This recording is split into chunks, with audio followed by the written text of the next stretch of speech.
All right, today we have another episode from the archives with one of my incredible guests. Enjoy.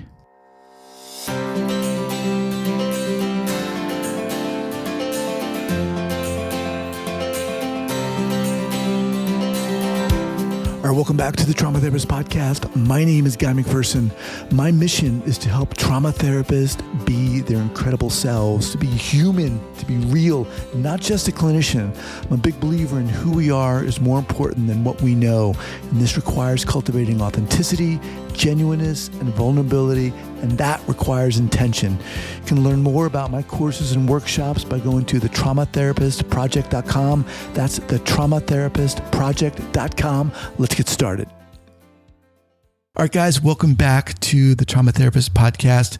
My name is Guy McPherson, and I'm very excited to introduce my guest today, Dr. Karen Treisman. Karen, welcome, and are you ready to go? I am. Thank you so much for having me. You are welcome. Dr. Treisman is a London-based, highly specialized clinical psychologist. She's worked in the NHS and children's services for several years and has also worked cross-culturally in both Africa and Asia with groups ranging from former child soldiers to survivors of the Rwandan Genocide. Karen has extensive experience in the areas of trauma, parenting, and attachment, and works clinically using a range of therapeutic approaches with families, systems, and children in or on the edge of care, unaccompanied asylum-seeking young people and adopted children. She's a director of Safe Hands and Thinking Minds, and I'll have that linked up at the show notes page, as well as the author of the book, Working with Relational and Developmental Trauma in Children and Adolescents. Karen, welcome. Thanks so much for taking the time to do this. Thank you. All right. So tell our listeners a little bit about where you're from, where you're calling from, and then let's get going. Yeah. So I am currently sitting in my flat in central London in England. Can probably pick up the accent. So yeah, from the other side of the globe at the moment. And are you from there? I am, yes. Okay. I am from London. Yeah, I was sort of brought up in lots of different parts of Africa. My parents are South African, but yes, I was predominantly sort of brought up in London. Nice. So let's start out here as we do with a quote, an excerpt, a sentence, whatever, something, Karen, to kind of set the tone for what is about to come in this interview. What do you have for us? Yeah, sure. There were so many different ones whirling around in my mind, but I guess one which I think encompasses a lot of the work I do is to say relational trauma requires relational repair. And I guess by that, what I really mean by it is I think, the children that I work with and so many of us have worked with have experienced within the context of their relationships trauma, whether that's been relational poverty, whether that's been, in neglect, domestic violence, sexual abuse. So I think it's all about thinking about how can we keep relationships at the heart of what we do, whether that's that moment-to-moment interactions or that more therapeutic relationship. But I think it's really sort of true to how do we give children a different way of doing and being in relationships? How can we create for them a second chance secure base, a second chance safe haven, and sort of to quote my website, how do we keep them in safe hands and thinking minds? Yeah, I love that quote. And, we often talk about that specific type of trauma on this podcast, but I've never heard it put so succinctly, kind of the relationship between the trauma and the treatment or care in those terms. And I love it. And you're just, I read a snippet of your bio, and your experience is really interesting, varied, and pretty inspiring. Let's jump right in. How did you get into this field? Wow. Goodness. I guess sort of personally, because I think we don't come to this work by coincidence. We've all got sort of a story. So I think personally, sort of intergenerationally, trauma and survivorship's a real thread and script in my family. So my grandparents were survivors of the Holocaust. My parents were raised in apartheid South Africa. And my mum has had for over 20 years multiple sclerosis. So I think that sort of avenue of trauma and survivorship's been really really strong. And then I guess mirroring and marrying to that a lot of my childhood, and also pre and post qualifying as a psychologist, I've spent loads of time in Africa and Asia, and so I think I've seen lots of human rights injustices, lots of different areas like HIV, survivors of the Rwandan Genocide, that sort of really made me love this sort of work and be quite dedicated. And I guess sort of professionally, I guess I've been really lucky to work with some phenomenal, inspiring clients, but also have some amazing supervisors and colleagues. But throughout training, we had lots of different placements, whether it was in learning disability or anxiety or youth offending services. And what I was really struck by was I felt that trauma was a common theme and sort of thread joining all of them. So I guess that's where I sort of came around getting into that work. Now, let me just interject. So, I mean, your experience is certainly one thing, but what was it about that experience that kind of propelled you into the field? And why do you think you were drawn to working with traumatized kids and so forth? I think so many different things. I think I felt like I wanted to be able to have an opportunity to intervene at an early stage, because I'd seen different stages in the lifespan, whether that was in adult mental health services, forensic services, that I thought, goodness, I wish we could just go back to that sort of early parent-child relationship and really try and sort of bring attachment and trauma into that. I think within the work, it combines lots of the things I love, from sort of being able to work creatively, the mind-body link, kind of human rights elements, trauma elements. So I think that really sort of drew me to the work as well. And just thinking what a difference it can make when you sort of train or educate societies and communities about trauma and attachment, and how hopefully that can then change a child's trajectory. Was it kind of a no-brainer for you to get into the field? I mean, do you feel that you had, going into it, a particular affinity for or proclivity for working with with trauma? Absolutely, yeah. From a really, really young age, I wanted to work, but mainly from my experiences of, I suppose, being in Africa and my grandparents from the Holocaust and my parents in South Africa. I always, from a very young age, I always thought I would specialise in working with refugee and asylum-seeking people. The children in care sort of developed more because I had lots of placements in that area. But I went in to do my doctorate with the intention of working in trauma in some way. What was it, or is it about you, do you think, that enables you or helps you do that type of work? That's a good question. I think there is... I hope that I have an ability to build and engage relationships and to see sort of people's inner child, I guess. And in many ways, I feel like to be able to do this work, you have to be able to build that relationship with lots of different people. So I feel that was something that I myself was held in very safe hands, thinking minds, as a child, and was very fortunate to have very enriched environments and very positive relational experiences with my parents. And I think there was a sense of me wanting to sort of share and ground and give that. And I think that was a huge thing. But also at heart, in many ways, I guess I'm sort of an artist and creative. And so I think there's something about being able to take some of the best and worst of human nature, but be able to sort of bring some of my creative ways of working with people to try and contribute to the field, I guess. Nice. Appreciate that. So let's talk about kind of an early clinical era. I mean, obviously you've had a lot of experience across an array of different settings. Share with our listeners, Karen, an early era and kind of how that impacted you, what you learned from it. Yeah.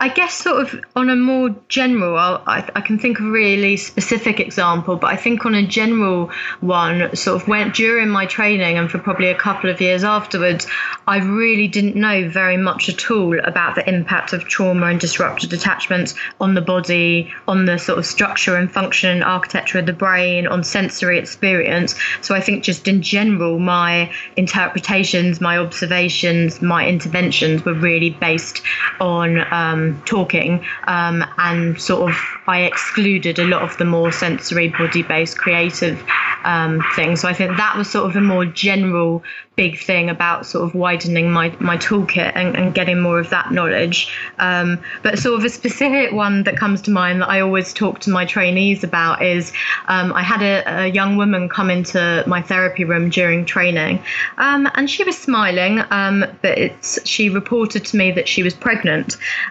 And my instant response at that time was to say, "Oh, congratulations." And she then sort of had a startled look and said to me, "I was raped." And I think in that moment, obviously, I felt horrific.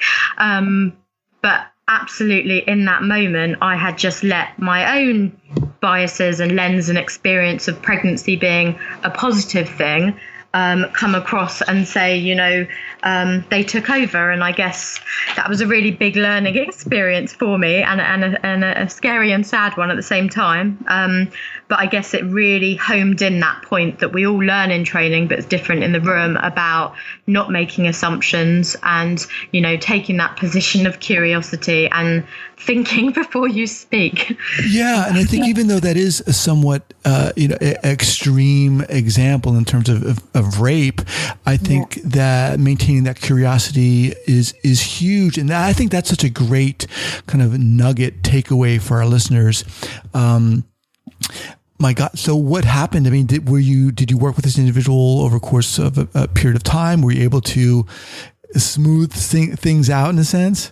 Yeah, thankfully. So I guess I was able to try and make use of that moment. So I think I mean, this is years ago, but I think I said something around, I'm really sorry and I need to take ownership of my response, but I wonder if what just happened in the room is something that's been happening a lot in your life and in society and in your day-to-day world. And what does that feel like, and how can we think about that and make sense of it? So I sort of managed to rescue it slightly in that moment.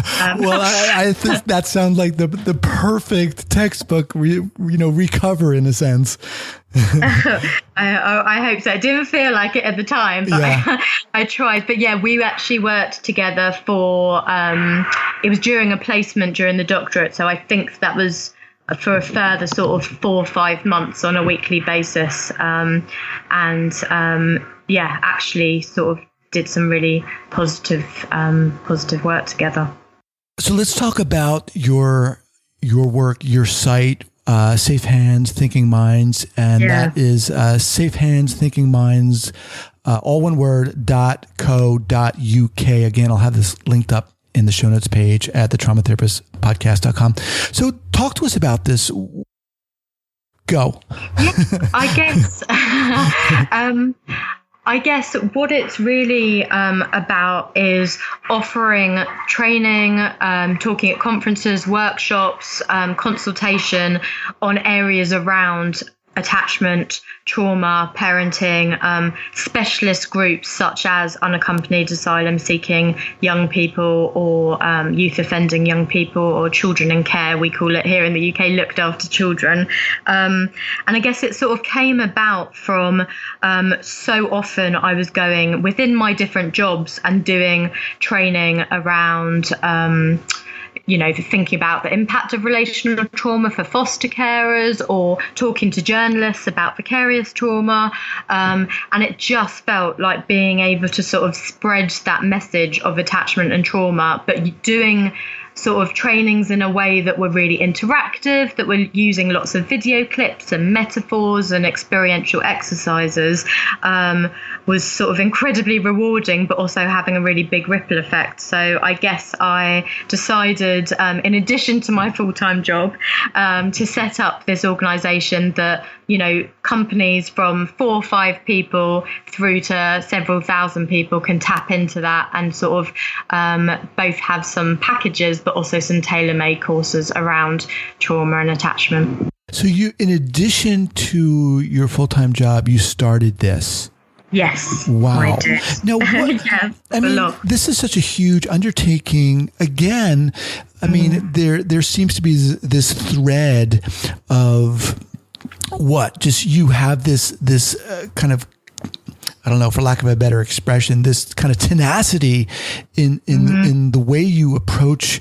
And I mean that in the best way. I mean, to start this organization is huge. How did you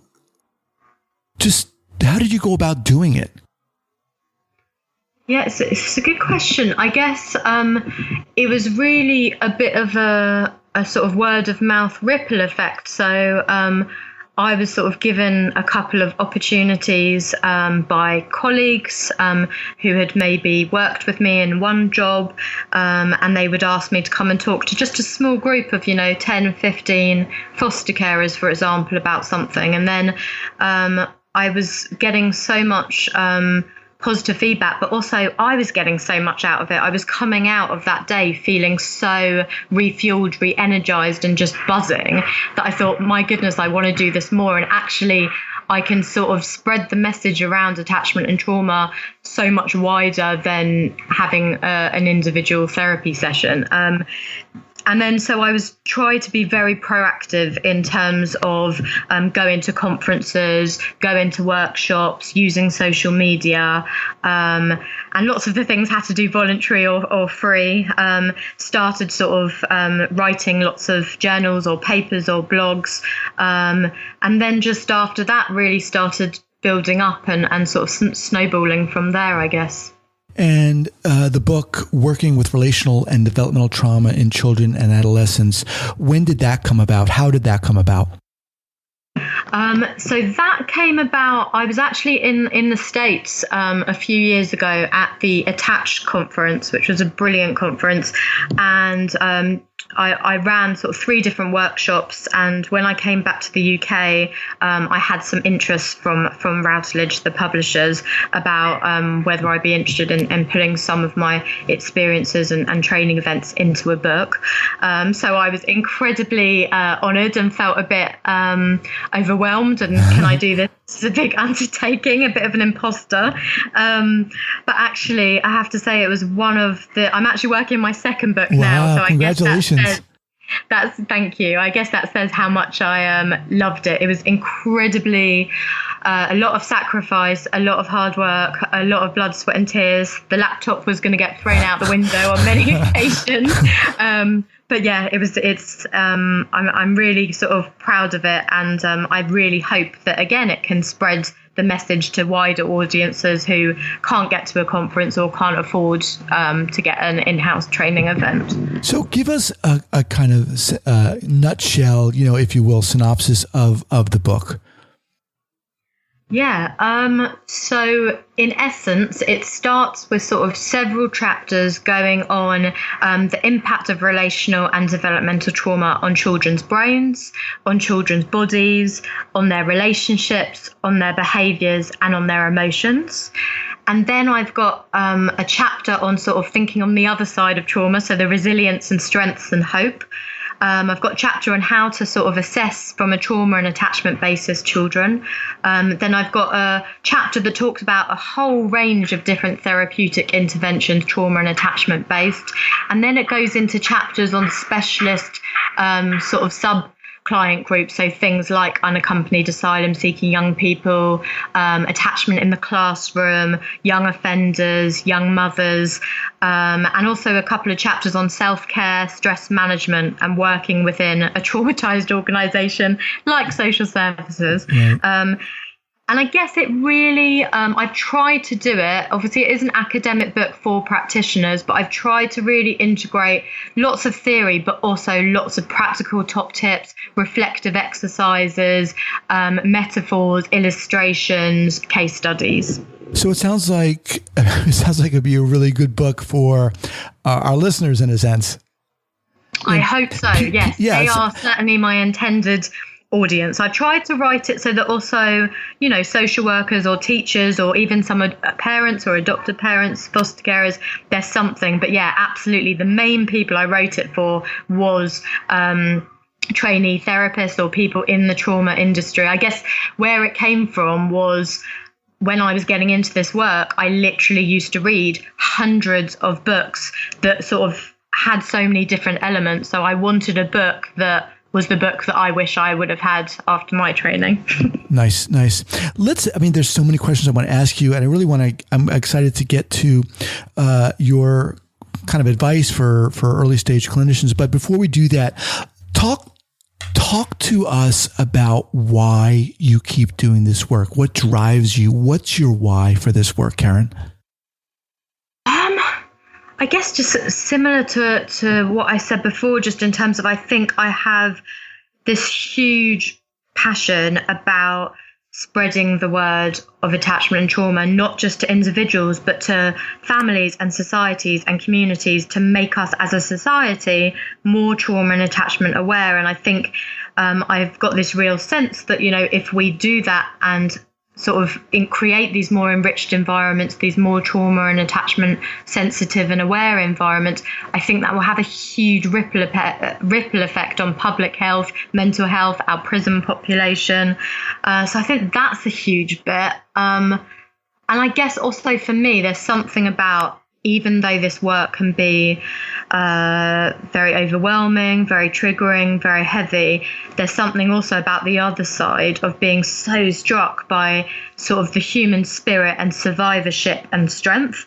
And I think partly I like to soak that in. It gives me a real sort of faith in human spirit, but also I really want to find a way to sort of honor and celebrate and build on people who've experienced that strengths and skills and what they can bring. Yeah.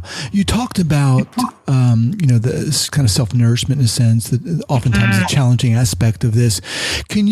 How do you deal with that? And what was, I'm imagining that there have been periods in your career, in your life, where things have been pretty difficult with regards to the work you've been doing.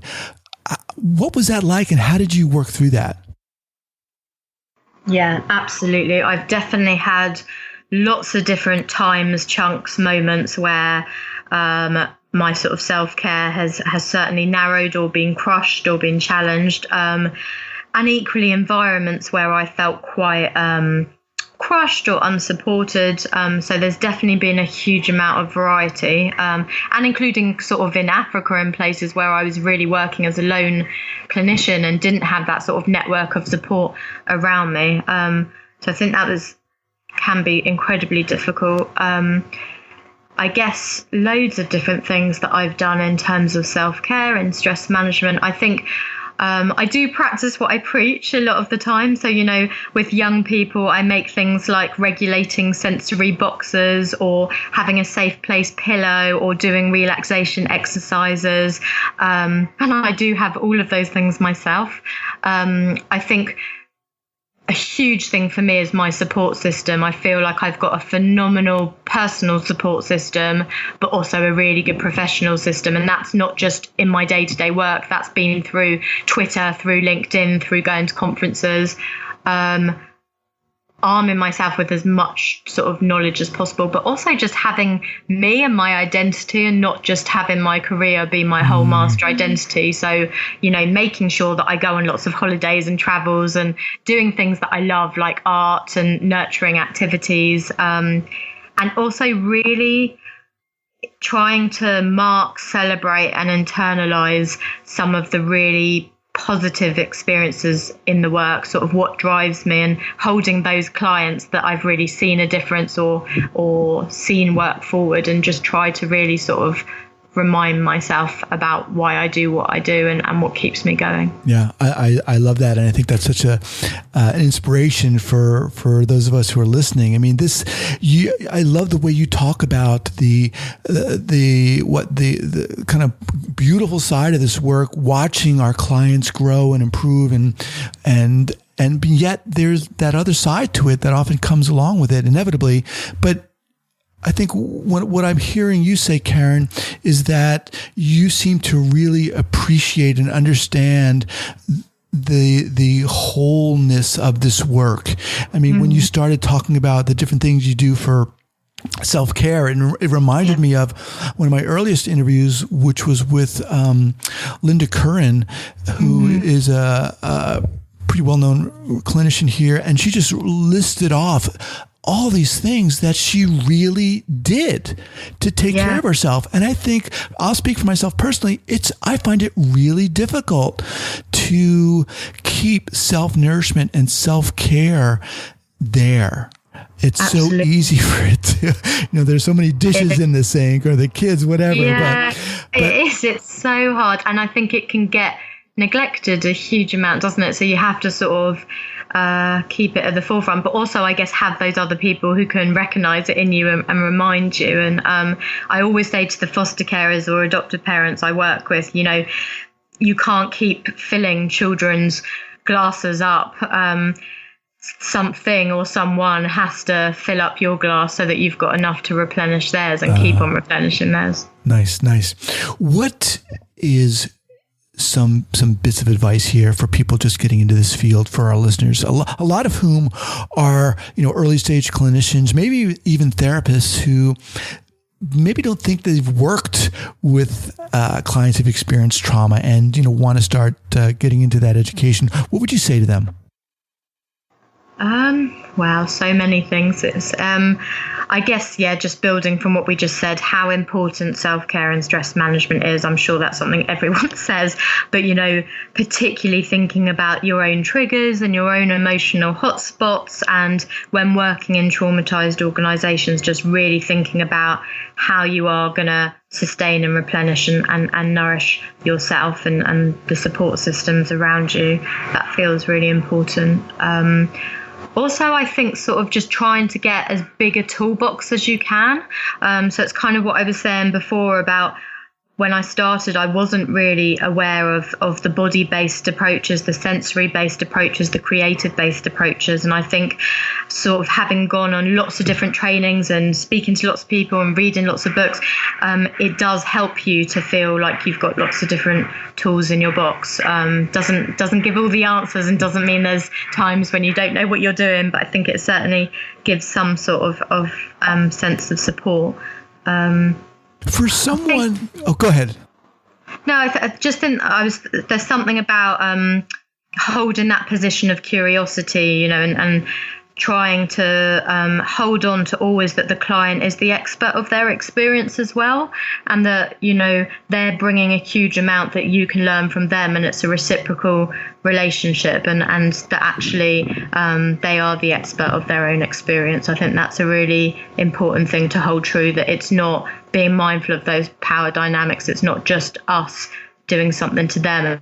And that feels even more important in the context of trauma, where so many children have felt out of control and powerless and helpless and hopeless, that there is a sense of providing mastery and also learning from them. In terms of trauma education, trauma-informed interventions and so forth, what would you say to someone who's like, all right, there's so many books, so many workshops, so many conferences, where do I start?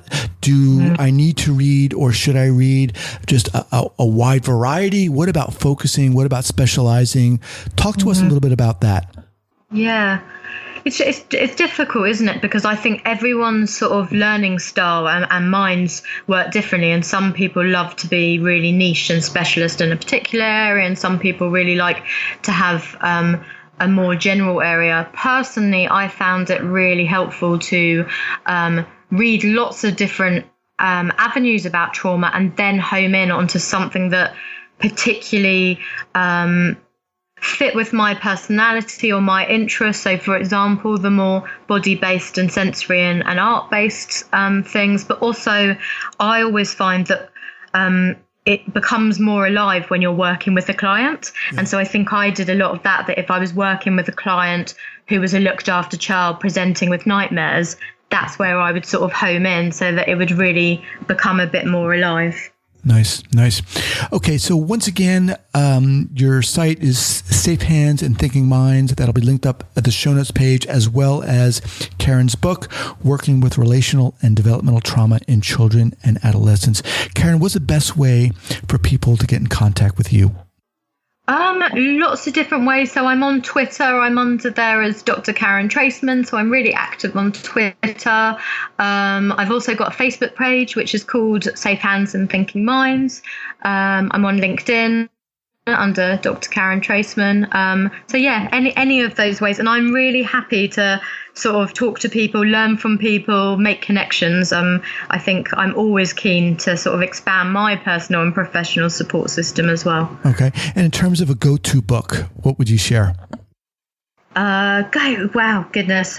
You should see my library. I guess anything by Bruce Perry, Peter Levine, Van der Kolk, I would hugely recommend. But I guess I'll sort of list just a few that maybe are less well known that I think have been really helpful. So one it's called Neurobiologically Informed Trauma Therapy with Children. It's by someone called Linda Chapman. Really powerful, informative book. Then there's The Child Survivor, Healing Developmental Trauma by Joanna Silberg, which again is a brilliant book, particularly around disassociation, which feels really prevalent in this sort of client group. And then Creative Interventions for Traumatized Children by the brilliant Kathy Malchody. And I guess also anything by Pat Ogden, but particularly her sensory motor psychotherapy books. I think they're fantastic to think about more the body and the sensory world. Awesome. I think that'll get people going. It'll give them a good start. All those books are awesome. I'll have them linked up. Karen, it's been awesome. I really appreciate you taking the time to do this, and I just love what you're doing. I just think it's so inspiring, and I think the field is lucky to have someone like you in it. Oh, thank you. I really appreciate that, and I echo that back to you. I just think this is an amazing forum to have, so really pleased to be part of it. Awesome. All right, we'll talk soon. Take care. Definitely. You too. Bye.